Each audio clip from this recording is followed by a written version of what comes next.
Olá a todos! Bem-vindos a mais um Historiando. Eu sou a Misha e hoje nós vamos começar o nosso bloco de Antiguidade Clássica. Começaremos a falar sobre a Grécia. E aí, querem saber mais um pouco?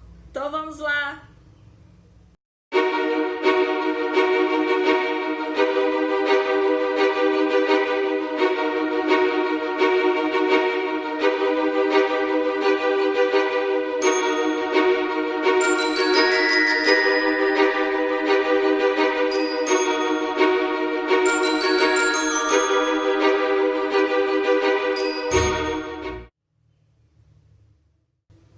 Ok, pessoal, olha, antes de mais nada, vale a gente fazer um destaque aqui, hein? Grécia é um tema que cai com bastante frequência nos vestibulares e no Enem.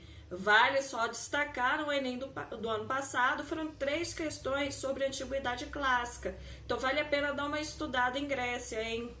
E uma coisa que a gente precisa também reforçar é que a Grécia, ela sempre exerceu um grande fascínio, seja para as pessoas, seja para os pesquisadores, não interessa quem for, a Grécia ela chama a atenção, né? A arte, a literatura, o pensamento grego continua ligado ao nosso cotidiano. Prova disso, por exemplo, são as Olimpíadas, o culto ao corpo, né? Que são assuntos que ainda hoje despertam interesse. E todos esses aspectos da cultura grega que chegam até nós até hoje, elas fazem parte de um contexto maior, o modo como a sociedade grega via o ser humano, que é um indivíduo que deveria desenvolver amplamente as suas capacidades, tanto físicas quanto intelectuais. Então, tinha que haver uma formação completa. E a primeira coisa que precisamos fazer é identificar o que atualmente, hoje, nós chamamos de Grécia. E aí, nesse sentido, nós concordamos que a Grécia é um país delimitado territorialmente, que é banhado pelos mares Egeu e Mediterrâneo, possui muitas ilhas, sua população vive e se reconhece sob determinado regime político, compartilha determinados hábitos, porém, aquilo que hoje nós identificamos como sendo a Grécia não corresponde, não coincide territorialmente com o mundo grego antigo. Aquilo que nós entendemos como Grécia Antiga não diz respeito diretamente a fronteiras territoriais definidas. Então, essa fronteira geopolítica que nós conhecemos da Grécia hoje, isso não significa a Grécia Antiga, né? Os gregos, contudo, eles sabiam que eram gregos, eles podiam se reconhecer em toda a extensão da Hélade. E aqui fica um conceito importante para vocês. Hélade é o conceito que abarca a identidade dos gregos para além de qualquer conteúdo territorial ou político.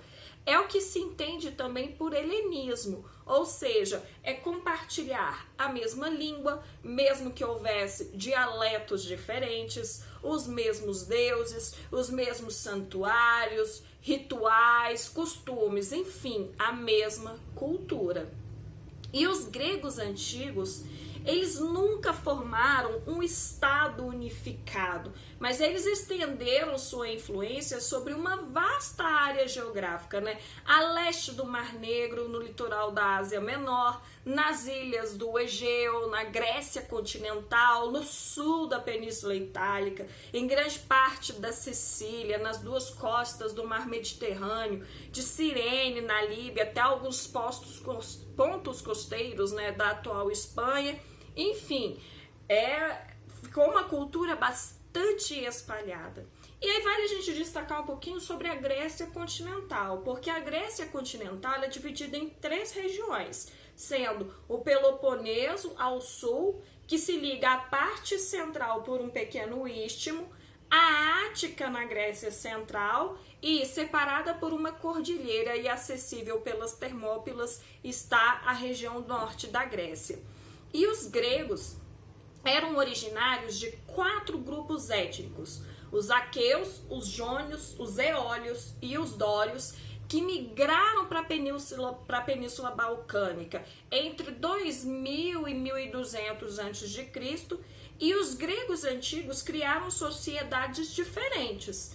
Cada cidade-estado ela vai ter uma característica diferente, mas eles se sentiam parte de um mesmo conjunto cultural, a Hélade. E aí, por essa razão, eles nunca se identificaram usando o termo grego. Aliás, vale aqui um destaque para vocês, a palavra grego é derivado do nome que os romanos lhes deram, que em latim é Graec. Eles se chamavam mesmo de helenos, ou seja, aqueles que vivem na Hélade. E tradicionalmente, para poder facilitar o estudo, divide-se a história da Grécia em pelo menos 4 períodos, né? O período homérico, que vai do século XII ao VIII a.C., o arcaico, que vai do século VIII ao VI a.C., o clássico, que vai do século VI ao século IV a.C., e o helenístico, que vai do século IV ao século II a.C. E tudo aquilo que está anterior ao período homérico é chamado de pré-homérico. E aí fica a pergunta, a gente precisa estudar o período pré-homérico? Precisa, porque boa parte da formação da Grécia Antiga, até chegar à Grécia Clássica, ela deriva de vários aspectos que vieram justamente desse período pré-homérico. A história da formação da Grécia Antiga, assim como de outros povos da Antiguidade, mistura acontecimentos reais com relatos fantásticos, e boa parte dessa narrativa fantástica, ela está situada no período pré-homérico. Então a gente precisa estudar ele. E um dos mitos mais conhecidos é o do Minotauro. E segundo o relato de um passado muito remoto, né, a ilha de Creta era governada por um rei extremamente poderoso chamado Minos. E ele dominava o mar Egeu. E seguindo os conselhos do oráculo de Delfos, Minos havia mandado construir sob o seu palácio, aliás, um magnífico palácio em Knossos, um labirinto para poder conter um monstro com cabeça de touro e corpo de homem. Todo mundo já ouviu falar dele, o Minotauro.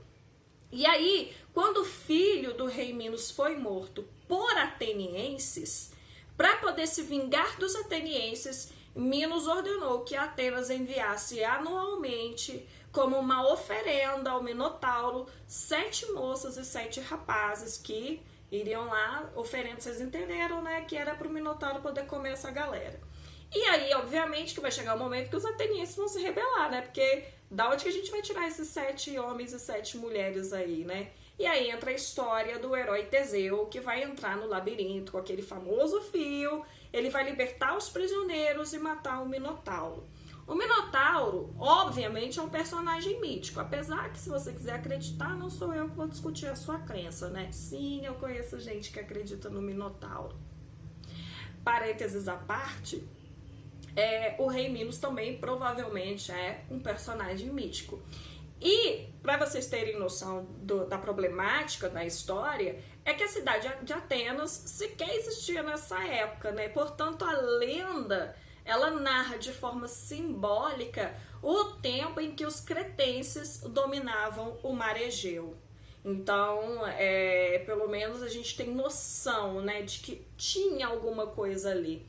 Creta é a maior ilha do Mediterrâneo Oriental. Ela foi cenário da primeira grande civilização da Europa, que é a civilização minoica ou cretense, cujos primeiros assentamentos datam de 6.000 a.C. Mas o que nos interessa historicamente está situado no segundo milênio antes de Cristo, início daquilo que nós chamamos de Idade do Bronze, que os povoados eles se tornam maiores, exibindo, obviamente, os belos palácios. Nesse período que vai de 2000 a 1400 a.C., a civilização cretense floresceu e Creta dominou o comércio marítimo, estendendo a sua influência em direção à Grécia continental. A gente sabe pouco como que se organizava a sociedade cretense, mas é certo que os palácios tinham uma grande importância. Os arqueólogos descobriram sobre as ruínas, na verdade, as ruínas de palácios em Knossos, Faistos e Malia. E o palácio era o centro da vida econômica e política. Era lugar da residência de um rei que governava com o auxílio de funcionários e de uma nobreza, né? Os palácios tinham armazéns para poder guardar os produtos agrícolas que eram entregues como tributos pela população de camponeses. E a diferença dos palácios orientais, os palácios do Oriente Próximo, como por exemplo os da Mesopotâmia, os palácios de Creta não eram circundados por muralhas, indicando a falta de necessidade de proteção contra invasores externos. Afinal de contas, estavam no meio de uma ilha, então, tipo assim, quem é que vai vir aqui, né? E acaba chegando gente lá, né? Em Creta, se produzia vinho, azeite, cerâmica, tecidos, joalheria, e os cretenses desenvolveram amplos contatos comerciais com as ilhas do Egeu e com os egípcios, com os fenícios também, né, que apreciavam a sua cerâmica, que era ricamente adornada. E para os egípcios, os cretenses vendiam madeira, vinho e tecidos coloridos, e importava dos egípcios o linho, né? E a riqueza acumulada com essas atividades mercantis estendeu o poder de Creta até a Sicília, no Mar Adriático. Antropólogos e historiadores têm colocado questões sobre a sociedade cretense, especialmente no que diz respeito ao status da mulher. Muitos elementos sugerem que a sua religião tinha como base o culto à grande mãe, que seria a deusa da fertilidade, considerada a mãe de todos os seres vivos. E aí, segundo alguns especialistas, a preponderância feminina na religião estaria associada justamente a uma organização semelhante ao sistema matriarcal na sociedade.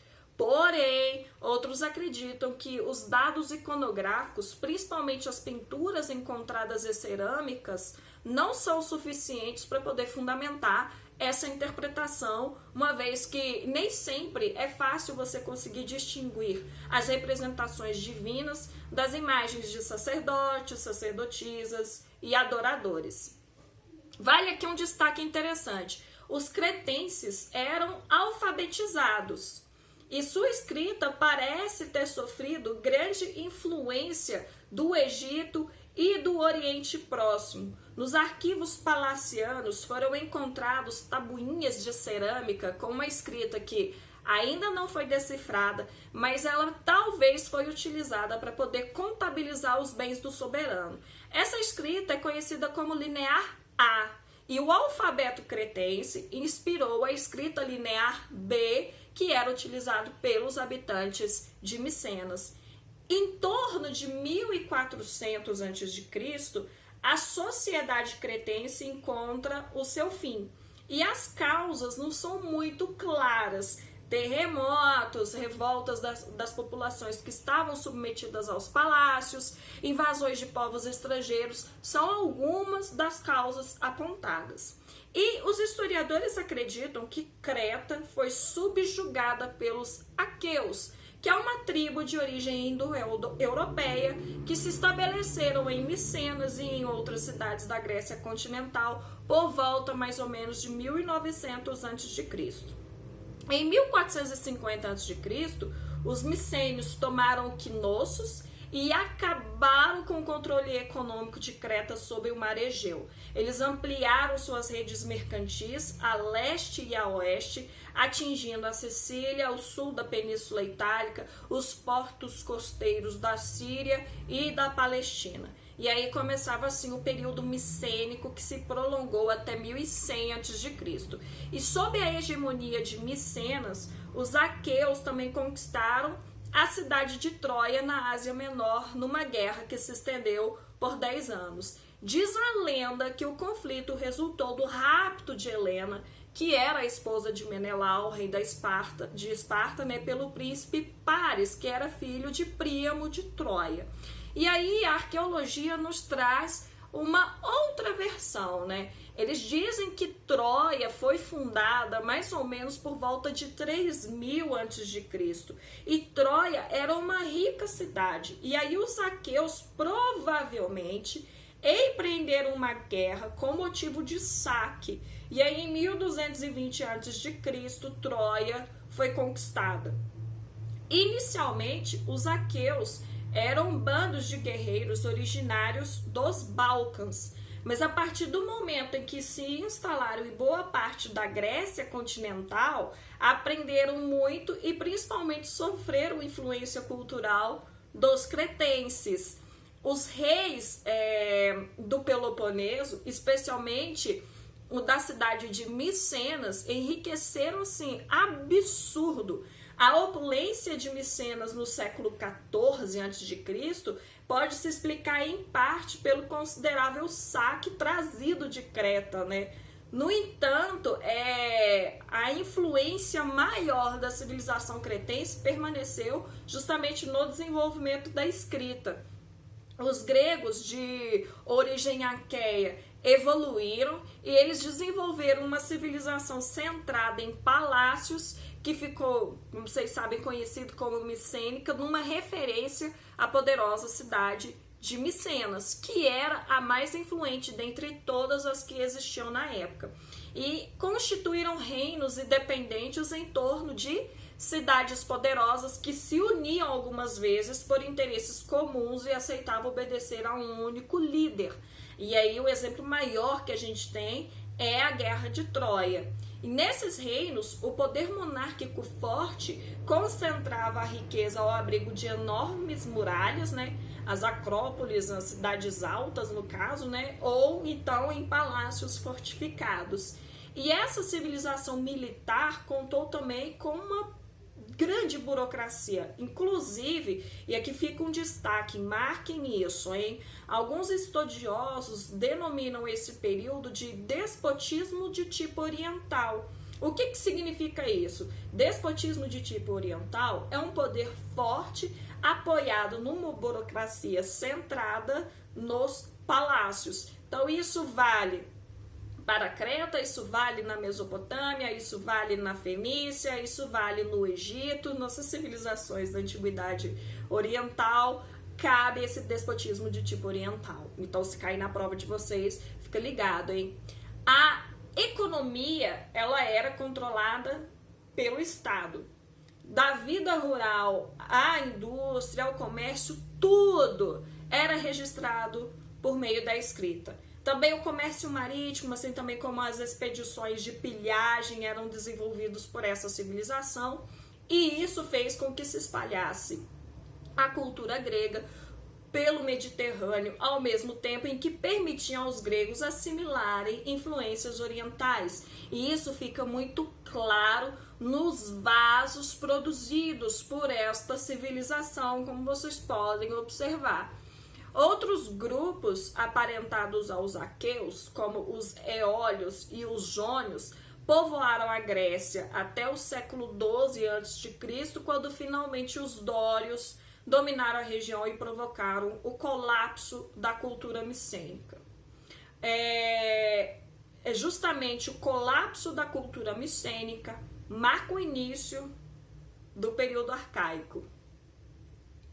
Os dórios é um grupo étnico originário da Macedônia e do Épiro, isso é, do norte e do nordeste da Grécia continental. E eles tomaram Creta, outras ilhas do Mar Egeu, eles invadiram Corinto, Olímpia, Micenas e fundaram Esparta no Peloponeso. Pouco ou quase nada sobreviveu a essa invasão e as cidades foram incendiadas e acabaram reduzidas à condição de aldeias, né? E os dórios, eles impuseram um violento domínio sobre toda a região da Grécia, causando não só o fim da civilização micênica, mas também o deslocamento de grupos humanos da Grécia continental, jônios e eólios, né, para as ilhas do Egeu e o litoral da Ásia Menor, no processo que ficou conhecido como Primeira Diáspora Grega. Os séculos XI até o século IX a.C., que se sucederam as invasões dóricas são um tanto obscuros, né? Os 3 séculos que se seguiram ao declínio da civilização micênica são conhecidos principalmente por conta de alguns vestígios arqueológicos. Assim, esse período, que é marcado de 1100 a 800 a.C., a população parece, né, no caso, ter diminuído e ter empobrecido muito, né? Os antigos súditos dos palácios micênicos parecem ter continuado a viver em aldeias. Não havia mais grandes construções, esses grandes palácios deixam de existir, e com o desaparecimento dos escribas, desaparece também a escrita, que acaba sendo substituída pela poesia recitada em público. E é aí que essa poesia vai dar origem aos nossos grandes poemas da Ilíada e da Odisseia.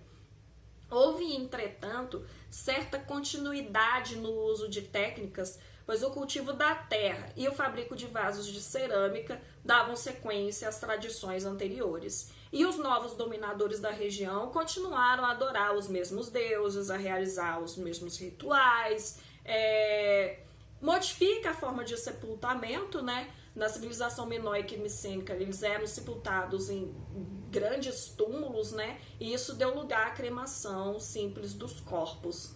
As armas de bronze foram substituídas por artefatos de ferro, tanto é que esse período é conhecido como a Idade de Ferro, e a grande característica foi a revolução tecnológica provocada pela metalurgia do ferro. A maior de todas as transformações sociais foi precisamente o surgimento de uma nova estrutura comunitária, não mais baseada na centralização política e econômica dos palácios. De 1150 a 800 a.C., aproximadamente, encontramos entre os gregos uma organização social em grandes famílias, que são os gênos, daí a origem da palavra sociedade gentílica, que não tem nada a ver com a pessoa ser gentil, e sim gênus como sendo família. Cada gênus era formado por pessoas que acreditavam descender de um mesmo antepassado, né? Então eles se consideravam parentes, e geralmente esse antepassado era um grande herói, e eles cultuavam deuses em comum. A vida social e econômica era, a princípio, baseada em laços de fraternidade e cooperação social, ou seja, a terra, a colheita e o rebanho pertenceriam à comunidade. Posteriormente, alguns grupos começam a acumular riqueza e poder, e eles se consideravam os melhores, ou seja, aristói em grego. Daí deriva a palavra aristocracia. Aristói, aristo, melhores, cracia, de kratos, poder. E assim foram se diferenciando da maioria da população e dissolvendo a vida comunitária dos gênus. O retorno da escrita só se deu mais tarde, no século IX a.C., com a adoção do alfabeto, que havia sido inventado do Oriente pelos fenícios. Se vocês não viram a aula sobre Fenícia, assistam e depois voltem para cá. E isso permitiu, a adoção do alfabeto permitiu que os gregos pudessem escrever com muito mais facilidade, né? E os documentos posteriores a Micenas mais antigos de que nós dispomos são os 2 primeiros épicos da literatura ocidental, os 2 primeiros poemas épicos da literatura ocidental, a Ilíada e a Odisseia, ambos atribuídos a Homero e datados de mais por volta ali do século VIII a.C.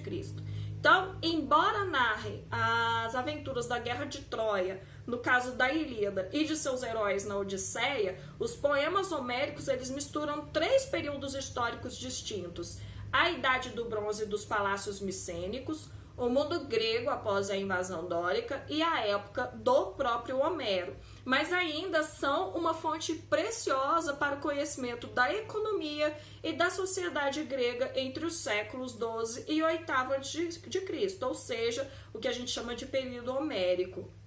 E a primeira característica do mundo grego destacado por Homero é o oikos, que é uma palavra que pode ser traduzida como casa ou família e da qual deriva em português a palavra economia. vem justamente de oikos. E o oikos era, ao mesmo tempo, uma unidade de consumo e produção, uma unidade econômica e familiar. Ele era formado pela família-chefe do guerreiro, né, o líder do grupo chamado de basileus, por todos os servidores e escravos e ainda pela terra, a casa, as ferramentas, o gado, as armas e tudo mais o que garantia a sobrevivência do grupo. Tudo isso é o oikos. O trabalho era realizado pelos escravos que eram comprados ou obtidos por meio de saque e pilhagem. E esses chefes guerreiros, os basileus, eles costumavam se reunir para poder assaltar os povoados litorâneos e roubar inclusive as mulheres e crianças. Por quê? Porque isso fortalecia o oikos dele, né, garantia a reprodução social, enquanto enfraquecia o do inimigo. E o tratamento dado aos escravos ele era diferenciado. Uns usufruíam de privilégios porque eles eram leais ou eles executavam bem as suas tarefas. E outros podiam ser tratados com desprezo. E apesar de privados da liberdade, vale destacar isso, os escravos privilegiados, eles tinham melhor condição de vida do que muitos dos homens livres pobres. Por que isso? Porque os homens sem posses e sem nenhuma especialização não tinha a proteção de ninguém. E no período homérico, a posição ocupada na hierarquia social, ela não depende da liberdade jurídica do indivíduo, ou seja, não depende se ele é livre ou não, se ele é escravo ou não, mas sim da sua maior ou menor integração no oikos. E aí os chefes dos oikos, né, eles acumulavam poder econômico e político, e juntos formavam uma aristocracia fechada e reforçavam sua união por meio dos laços de parentesco, amizade e fidelidade. E eles decidiam o destino da comunidade nas assembleias, mas o povo limitava-se a aplaudir ou vaiar porque eles não tinham nenhum direito de propor ou voltar nenhuma decisão. E aí, durante 200 anos, os povos da Grécia Antiga se mantiveram num relativo isolamento, né? Por volta de 900 a.C., esse quadro começou a mudar com o crescimento das relações comerciais no Mediterrâneo. A população aumentou, favorecendo o aparecimento das cidades. E aí, por volta de 700 a.C., surgiram as cidades-estado ou polis, característica de maior destaque da sociedade grega antiga. Durante esse período, as cidades tornaram-se núcleos essencialmente residenciais, nos quais se concentravam proprietários rurais e lavradores. Havia uma população estabelecida no campo, mas a maioria dos agricultores vivia dentro das muralhas e saía todos os dias para poder trabalhar a terra, regressando à noite. Desse modo, o padrão urbano da cultura grega começou a se firmar. Cada cidade e os campos ao seu redor se transformaram em uma comunidade independente com sua própria organização socioeconômica e política. Essa forma político-administrativa teve sua origem na diminuição do poder dos reis, no caso aqui dos basileus, em favor de um poder compartilhado pela aristocracia guerreira. E a existência de uma assembleia que discutia os interesses, os diferentes interesses da comunidade, tendo como base o princípio da igualdade entre todos os aristocratas, era a principal característica da polis. E o surgimento da polis marca justamente o fim do período homérico e o início do que nós chamamos de período arcaico. Até hoje, nós podemos encontrar a influência dessa época, do período arcaico, no mundo ocidental. Quer ver um exemplo? A palavra política, porque ela é usada há séculos no Ocidente para poder definir as ações sociais na esfera pública, mas ela deriva exatamente do grego polis. E o surgimento da polis marca o início do período arcaico, que vai se prolongar até 500 a.C. A polis ela pode ser definida como uma unidade política independente, Embora cada polis tenha desenvolvido a sua maneira, havia características comuns a todas elas, como, por exemplo, a Ágora e a Acrópole. A Ágora era a praça central, então ele era o espaço onde se reuniam os cidadãos para poder discutir a vida política e decidir sobre as ações a serem tomadas. No seu entorno estavam os edifícios públicos e religiosos, as feiras, os mercados. Já a Acrópole, ela é a cidade alta, né? Então era o conjunto arquitetônico que estava situado no alto de uma colina. E nela eram construídos os templos, os prédios mais nobres que expressavam o poder e a grandeza da polis. E o lugar também, obviamente, tinha uma função defensiva, né? Por isso que ficava em cima. E apesar de partilharem o mesmo espaço público, nem todos os habitantes de uma cidade-estado eram considerados cidadãos. Por exemplo, apenas homens livres participavam da vida política da polis e tinham cidadania. A mão de obra escrava garantia o funcionamento da economia, liberando os homens do trabalho, né? Inclusive os gregos consideravam trabalhar uma coisa baixa, ruim, porque virtuoso mesmo era participar da política. Então os homens livres, eles exerciam outras atividades. Trabalhavam eram os escravos, os mais pobres da sociedade. Além das atividades agropastoris, a economia das cidades-estado favoreceu o desenvolvimento do comércio e do artesanato. Moedas foram cunhadas para poder facilitar o comércio e também para afirmar a autonomia política das cidades, né? Contudo, a base econômica sempre foi a agricultura. As terras mais férteis pertenciam, em geral, às famílias aristocráticas e a transmissão de terras dentro da família era hereditária, ou seja, cada filho homem era destinado a uma parcela da terra como herança. Vocês imaginam o problema que dá com isso aí? Com a desagregação das propriedades que vão ficando cada vez mais reduzidas, né? Então, esse processo conduzia a uma inevitável carência de terras, na diminuição dos lotes ao longo do tempo. Além disso, os aristocratas tendiam a tirar as terras dos camponeses pobres e esses camponeses pobres acabavam se tornando os empregados desses grandes aristocratas. Também existiam escravos, alguns dos quais eram camponeses empobrecidos que não conseguiam pagar suas dívidas contraídas com esses grandes proprietários de terra, e o desenvolvimento da escravidão por dívidas ampliou as fileiras da mão de obra cativa. Mas não, e aqui está o destaque, não o suficiente para poder caracterizar a sociedade grega do século VIII ao VI, e olha aqui que eu estou colocando um parênteses temporal, hein? Período arcaico. Não se pode caracterizar a sociedade grega do período arcaico como escravista.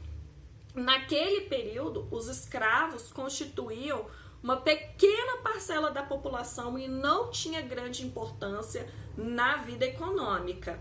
E a estabilidade da polis era, porém, abalada por uma série de crises econômicas. Por quê? O solo na Grécia ele é extremamente rochoso, acidentado, e isso prejudicava com certeza os rendimentos agrícolas. E boa parte da população se endividava porque pedia empréstimo em gêneros justamente aos proprietários das melhores terras. E eles se comprometiam a entregar a sexta parte da sua colheita justamente ao credor. E aí, como muitos não conseguiam saldar a dívida, eles eram vendidos como escravos ou eram obrigados a trabalhar para o credor de forma gratuita. Escravidão, né? Se não tem outra coisa, está trabalhando de graça. Então essa situação ela gerava um círculo vicioso que favorecia a aristocracia proprietária de terras, porque era dona das melhores terras, tinha uma farta mão de obra escrava e tinha todo o tempo livre para poder participar da vida política. E uma das soluções buscadas para poder minorar, ou seja, diminuir esse quadro de penúria dos camponeses, foi a colonização, que é esse período que vai do século VIII ao século VI a.C., que expandiu a cultura grega por toda a costa do Mar Mediterrâneo e do Mar Negro. Esse processo ficou conhecido como sendo a segunda diáspora grega. E houve dois tipos de colônias, um de caráter agrário e outro de caráter comercial. No primeiro tipo, os colonos eram liderados por um fundador oficial e com recursos do Estado e deixavam as suas cidades de origem, sobretudo em direção ao sul da Península Itálica e a Sicília. Nessa região, e conhecida então como Magna Grécia, os colonos fundaram novas cidades-estado e reproduziram os hábitos, a religião e o modo de vida da terra natal. Em alguns casos, para poder suprir a falta de mão de obra, subjugaram a população nativa, mas sem escravizá-la. Essa população ela vivia sob o regime de servidão. Já no segundo tipo de colônias, que são as colônias visando o objetivo comercial, elas eram um entreposto comercial. Então, elas ficavam situadas em uma região que poderia fornecer mercadorias que eram indispensáveis para os gregos, como, por exemplo, a colônia de Náucrates, no delta do rio Nilo. A colonização grega do Mediterrâneo incentivou o comércio entre as cidades e também proporcionou a construção de uma identidade cultural entre os gregos, pois quando eles conquistavam novas terras, eles entravam em contatos com diferentes povos, então eram povos com línguas, religiões e modos de vida completamente diversos dos gregos. E aí nesse processo de alteridade, de choque de culturas, né, é que você consegue se reconhecer como eu e se diferenciar do outro. Isso é a base, né, da antropologia. E foi esse sentimento que levou os descendentes dos aqueus, eólios, jônios e dórios a se autodesignarem como helenos, ou seja, aquele que é natural da Hélade, que era a designação da Grécia Antiga. No plano político aqui, o período que vai de 650 a 510 a.C. caracterizou-se pelo advento da tirania em algumas das cidades-estado. Os tiranos eram, em geral, membros da aristocracia que buscavam apoio político nos demos. Demos é povo, daí que vem democracia. Demo, povo, kratos, poder, já deu para sacar aí, né? E também representavam grupos de proprietários de terras e comerciantes enriquecidos. O poder do tirano se baseava em atender algumas reivindicações da massa desprivilegiada, dos habitantes urbanos e dos camponeses pobres, como, por exemplo, a partilha de terras e a abolição das dívidas. E no final do século VIII a.C., camponeses, artesãos e comerciantes também passaram a exigir maior participação na vida política das cidades. A adoção de uma nova técnica de guerra, né, que é a falange hoplítica. Hoplítica vem de oplon. Oplon era o escudo redondo usado pelos guerreiros. É esse escudo aí que vocês veem no filme 300. Permitiu que as camadas mais pobres tomassem parte dos exércitos nos quais antes os aristocratas tinham um maior peso, né? E ao dissolver a dominação tradicional dos aristocratas, as tiranias constituíram-se numa transição crucial para a polis do período clássico. E aí, em fins do século VI a.C., as tiranias predominantes nas cidades gregas no último século do período arcaico foram derrubadas por grupos comandados por aristocratas. Em quase todas as cidades-estado, salvo Esparta e a Tessália, os basileus tradicionais e os tiranos foram depostos ou reduzidos a figuras decorativas. Os reis também foram depostos, né? A autoridade foi retomada pelas aristocracias locais, porém em bases diferentes daquelas da fase anterior à tirania.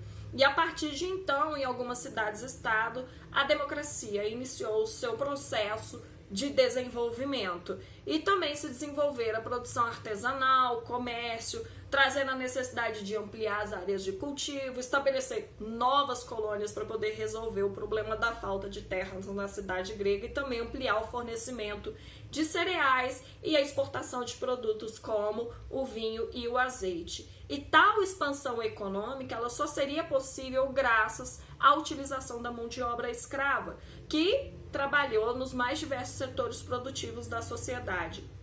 O escravismo teve lugar, sobretudo, nas cidades-estado, onde a escravidão de cidadãos foi proibida, levando à necessidade de utilizar indivíduos de fora da comunidade, em especial prisioneiros de guerra como forças de trabalho. Mais do que nunca, a polis, a cidade-estado, constituiu-se no foco da vida grega. A polis era o ponto de reunião da população que vivia dentro e fora dos muros urbanos. Nela faziam-se negócios, fabricavam-se produtos de cerâmica, de metal, de couro, realizavam-se cerimônias e ritos religiosos, discutiam-se assuntos públicos e tomavam-se as decisões políticas. Na grande maioria dos casos, correspondia a uma área restrita com uma população reduzida. Em toda a polis grega encontravam-se as mesmas instituições, assembleia, conselho e as magistraturas. Existiam na Grécia mais de 1.500 cidades-estado, mas conhecemos com maior detalhe apenas duas, Esparta e Atenas, que seguiram processos de desenvolvimento diferente. Inclusive, nós estudaremos especificamente cada uma dessas duas cidades-estado, tanto Esparta quanto Atenas. E aí a gente adentra no conteúdo da Grécia clássica. A gente finaliza essa primeira parte, fechamos razoavelmente o período arcaico, porque nós iremos retomar tudo isso quando nós estivermos estudando especificamente Esparta e Atenas. E aí depois trabalharemos as guerras e o fim de tudo com o helenismo. Vale aqui, então, a gente fazer um pequeno resumo, né, de tudo que a gente viu.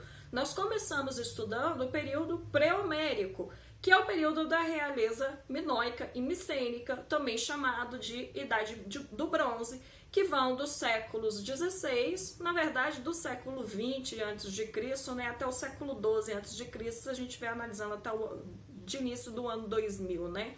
Então, a vida social, ela aparece centralizada em torno do palácio, cujo papel é ao mesmo tempo religioso, político, administrativo e econômico.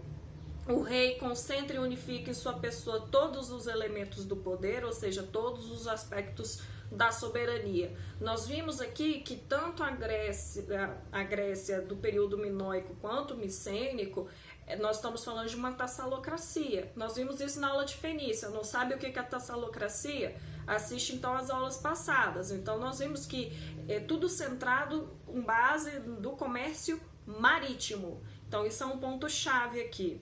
E aí posteriormente nós vimos o que se designa como período homérico, também conhecido como Idade das Trevas Antiga, que é a Idade do Ferro, que são do século XII ao século VIII, que se determina pela invasão dos dórios, que é um povo indo-europeu, né, que vem do norte e do nordeste da Grécia, nós vimos isso, e eles vão desagregar a civilização micênica. O comando se divide, alguns gregos foram para a costa da Ásia, que é conhecido como a primeira diáspora grega. A vida social gira em torno do oikos aristocrático, que é uma unidade econômica e ao mesmo tempo uma unidade familiar, e ele é regido pelo chefe guerreiro tribal, que é o basileu. E, no entanto, esse chefe do oikos, ele não é um soberano como da realeza micênica, né, que dava sentido a tudo, longe disso. E aí temos notícia desse período quase que exclusivamente pelos relatos épicos de Homero, né, a Ilíada e a Odisseia.